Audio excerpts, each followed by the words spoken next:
देश सातत्याने 51 पासून निवडणुका झाल्या नाहीत असं कधी झालंच नाही. 75 ते 77 आणीबाणीचा पिरियड सोडला तर लोकसभेच्या निवडणुका, विधानसभेच्या निवडणुका सातत्याने झाल्या आणि त्यामुळे जगामध्ये अतिशय व्यवस्थित रुजलेली ही लोकशाही आहे. जी लोकशाही तेव्हा स्ट्रेंथन होईल जेव्हा आपण आपला मताचा अधिकार बजावू. हे मला मान्य आहे की अनेक बूथवर 200 नावं सरासरी नसतातच आणि मग वोटिंग पर्सेंटेज 1000वर न काढता 800वर काढलं पाहिजे. 1000वर काढल्यामुळे ते कमी दिसतं, पण 800 पैकी तरी 800 होतं का? 800 पैकी तरी 750 होतं का? नाही होत. आणि त्यामुळे आपल्या सगळ्यांना इलेक्ट्रॉनिक मीडियाच्या माध्यमातून आवाहन करेन की मत कोणाला द्यायचा हा इतका गुप्त विषय आहे, सिक्रेट आहे की बायकोने कोणाला मतदान केलं नवऱ्याला माहीत नसतं.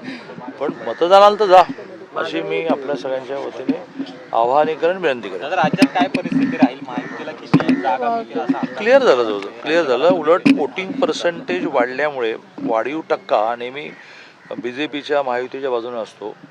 तो 48-50 धरून ज्या निघालेल्या फिगर आहेत त्या 160 ब्रँडेड आहेत. म्हणजे कमळाच्या चिन्हावरच्या, धनुष्यबाणाच्या चिन्हावरच्या, घड्याळाच्या चिन्हावरच्या. त्या व्यतिरिक्त अपक्ष हा बोनस आहे.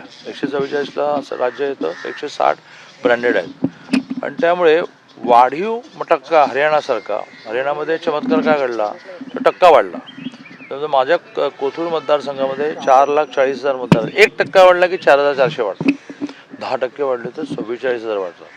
माझी खात्री आहे की कोथरूड विधानसभा मतदारसंघामध्ये मतदानाचा मार्जिन 23 ला होऊ, मतदानाचा विक्रम आम्ही करणार आहोत.